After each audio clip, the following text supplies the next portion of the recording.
ఇప్పుడు ఉదాహరణకు బిడ్డ పుట్టినప్పుడు ఆ మెదడులో ఏ ఆలోచన ఉండదు, ఆ మనసు మీద ఏ ప్రభావము ఉండదు, ఏ విశ్వాసాలు ఉండవు.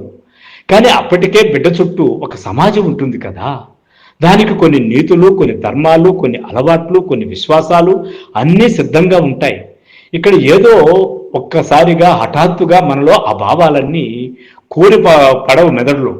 ఇవన్నీ మన చుట్టూ ఉండే సమాజంలోనిటివి విరుద్ధ శక్తులు గాను, అనుకూల శక్తి గాను మన మీద రసాయనిక క్రియతో 24 గంటలు జరుగుతూ ఉంటాయి. కాబట్టి దానిలో మనకు ఏర్పడే అభిప్రాయాలు అవి నిజమా అబద్ధం అనేది తార్కికంగాను, భౌతికంగాను, సైన్స్ పరంగాను మనం తర్కించి వివేచించి తెలుసుకోవాల్సిన అంశాలే తప్ప ఆ అభిప్రాయాలని కరెక్ట్ అనుకునే భావంతో వెళితే చాలా ప్రమాదం ఉంది.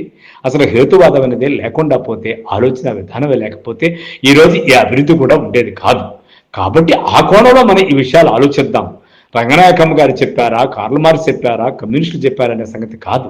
అసలు ఆ విషయంలో సత్యం ఉందా లేదా అని మనం ఆలోచించాల్సిన అవసరం అయితే మాత్రం ఖచ్చితంగా ఉంది.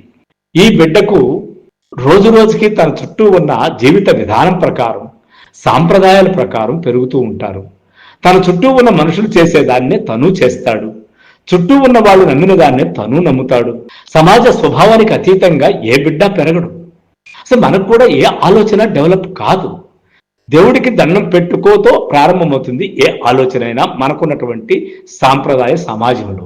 బిడ్డను పెంచే వ్యవహారం బిడ్డకి నెమ్మదిగా కాస్త విషయాలు పరిశీలించే జ్ఞానం వచ్చేటప్పటికే ఇంట్లో దేవుడు, పక్కింట్లో దేవుడు, ఎదిరింట్లో దేవుడు, ఎదిరింటి వాళ్ళ పక్కింట్లో దేవుడు, పక్కింటి వాళ్ళ ఎదిరింట్లో దేవుడు, అంతేకాదు బళ్ళో దేవుడు, పుస్తకాల్లో దేవుడు, కొండెక్కితే దేవుడు, ఆకాశంలో దేవుడు. ఈ దిగ్బంధంలో ఒక మనిషికి వెన్నుముక నిలబడి తర్కజ్ఞానం తెలిసేటప్పటికే దేవుడు అనేటువంటి భావన ముదిరిపోతుంది.